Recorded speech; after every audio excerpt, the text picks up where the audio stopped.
E aí, pessoal? Hoje a gente vai falar então sobre uma das ordens mais famosas e mais fascinantes da história, os Cavaleiros Templários. Muita gente acha que eles eram só guerreiros, religiosos das cruzadas, mas a história é muito mais rica do que isso. Os Templários foram grandes empreendedores, visionários, criaram um dos primeiros sistemas bancários do mundo, construíram cidades, influenciaram a arquitetura medieval e, de um jeito inesperado, eles ajudaram a impulsionar as grandes navegações.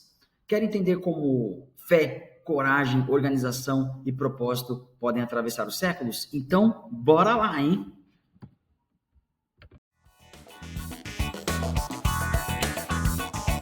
Bom, primeiro lugar, o nascimento de uma missão. A Ordem dos Templários surgiu quando, Pedro? 1119.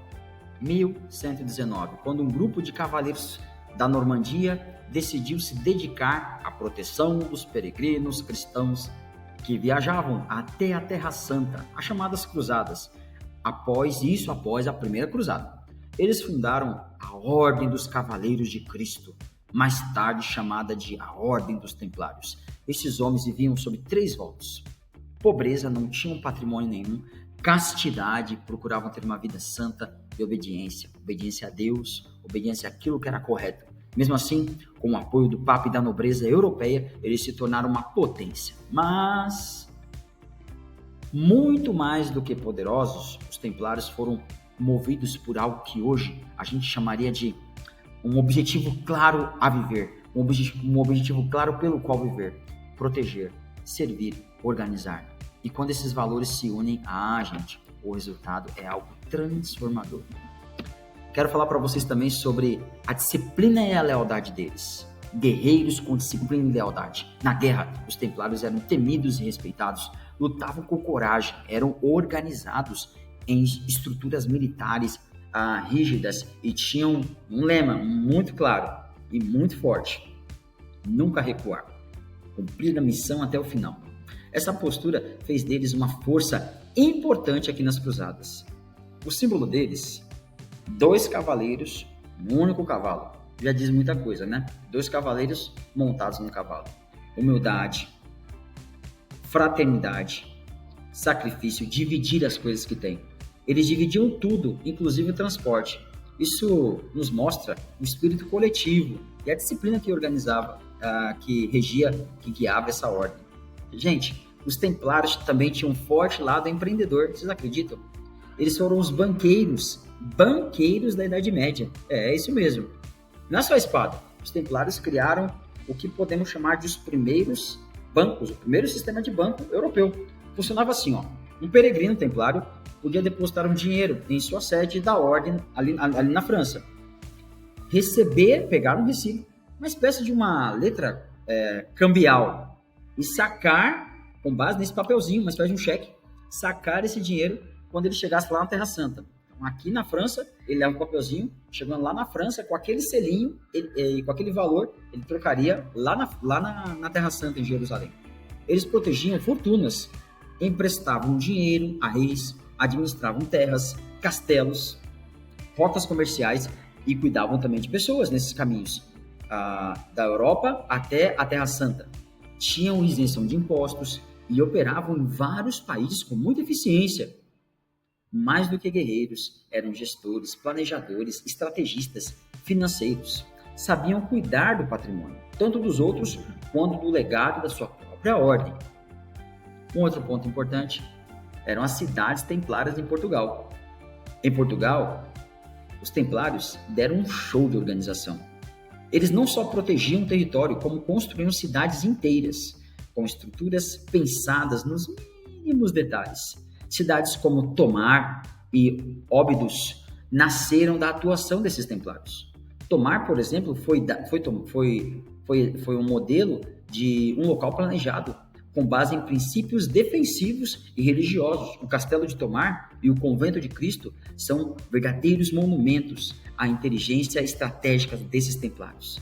Era mais do que pedra sobre pedra, era visão de futuro, era um duro planejamento colocado em prática.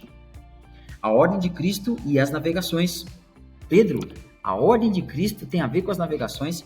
Sim, tem a ver com as navegações. Em 1307, a ordem começou a ser perseguida na França, quando o rei Filipe IV, endividado por conta dos custos que ele tinha com os templários, ele quis acabar com a influência deles.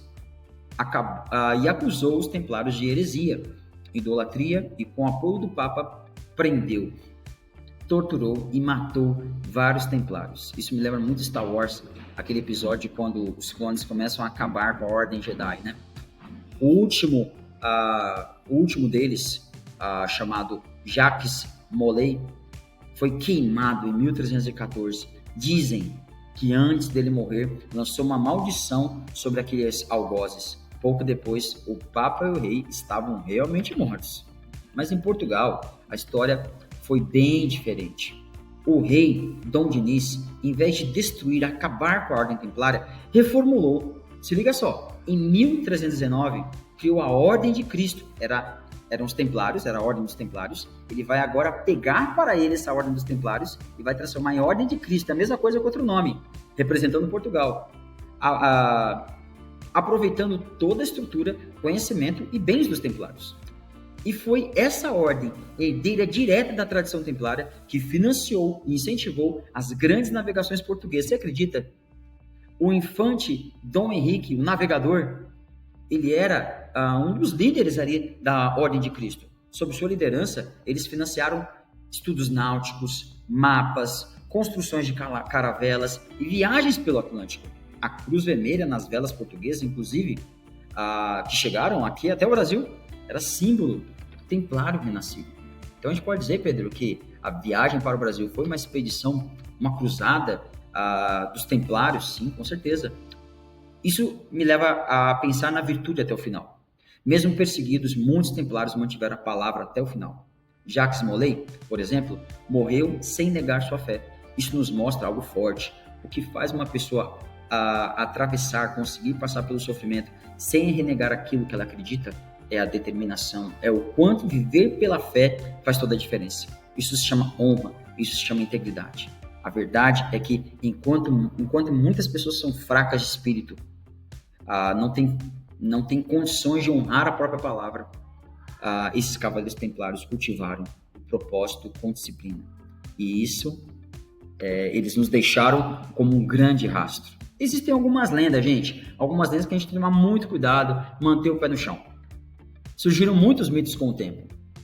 Que eles encontraram o manto que cobria o corpo de Jesus, que eles tinham posse da Arca da Aliança, que eles tinham ligações com a maçonaria. Gente, tudo isso não há nenhuma comprovação histórica. Nada, absolutamente nada. São apenas mitos, lendas, fantasias. Como é que um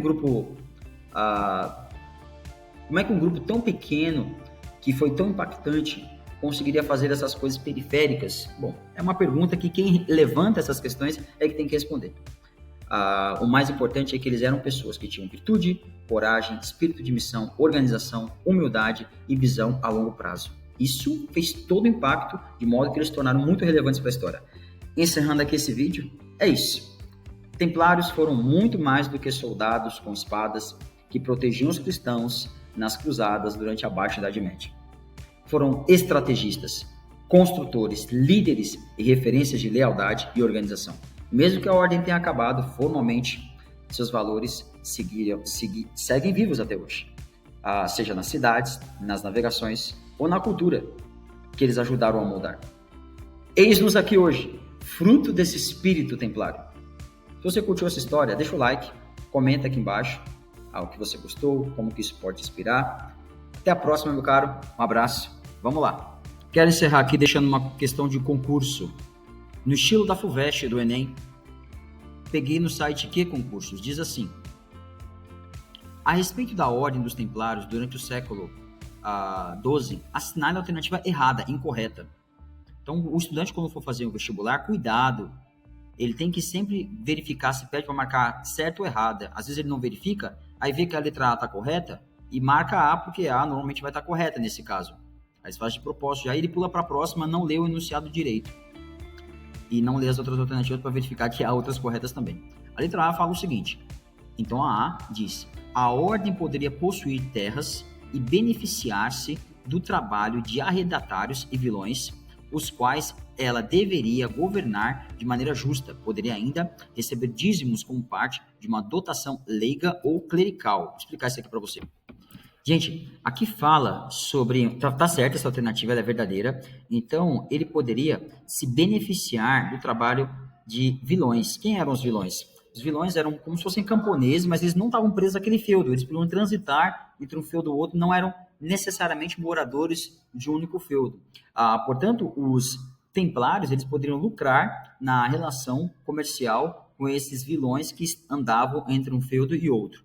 A letra B, ela é o nosso gabarito, porque ela está errada. Diz assim, ó, devido ao aumento da riqueza aos templários, devido ao aumento de riqueza aos templários do templo, era permitido utilizar ornamentos de ouro ou prata em suas rédeas, sapatos de bico fino e cadarços, assim como praticar falcoaria e caça. Não, gente, a vida deles era altamente simples. O templário não era dado à prática da caça, não podia aprender a manusear ali o falcão também, falcoaria, né? Então o templário tinha uma vida simples, sem roupas muito ornamentadas, tudo muito discreto, voto de pobreza era uma das características desse templário, tá? A letra C diz aqui, então a letra B é o nosso gabarito porque ela está incorreta. A letra C é verdadeira, portanto todas as outras são, então vamos ler. Homens casados podiam ingressar na ordem com a permissão de suas esposas. Então um camarada casado podia entrar na ordem, mas não podiam usar o hábito branco, então a roupa dele não podia ser completamente branca, tinha que ser de uma outra cor. Já as viúvas, embora fossem sustentadas pela ordem, por causa do domínio feudal trazido por seus maridos, deviam ser banidas das comunidades dos templários, assim como outras parentas dos cavaleiros. Então percebam que era realmente a pessoa tinha que entender que era um chamado de Deus, porque isso traria impacto muito forte à relação daquele homem com seus familiares, né? Letra D. A ordem cresceu em poder e riqueza. Os mestres da ordem militares tornaram-se figuras importantes, não só na Síria e na Palestina, ou seja, eles se expandiram bastante, mas também em toda a Europa Ocidental, assim como mestres provinciais e outros funcionários graduados, transformando-se em conselheiros de confiança de papas e reis. Percebam a influência, altamente influentes, presentes em diversos locais, a ordem dos templários, né? É verdadeira. Letra E. Também é verdadeira. Como cistercienses, os próprios templários administravam suas propriedades. No reino de Aragão, os reis estavam constantemente tomando empréstimo de dinheiro desses templários, realizados com a garantia de uma renda da terra ou de um benefício. Então, vejam como esses templários foram, de fato, os primeiros empreendedores que souberam lucrar bastante. Gabarito, portanto, letra B, a letra B é incorreta, a vida deles era simples. Essa questão é legal que a gente acaba aprendendo outras características que comumente são cobradas nos grandes vestibulares. Vamos lá, até a próxima, um abraço, tchau.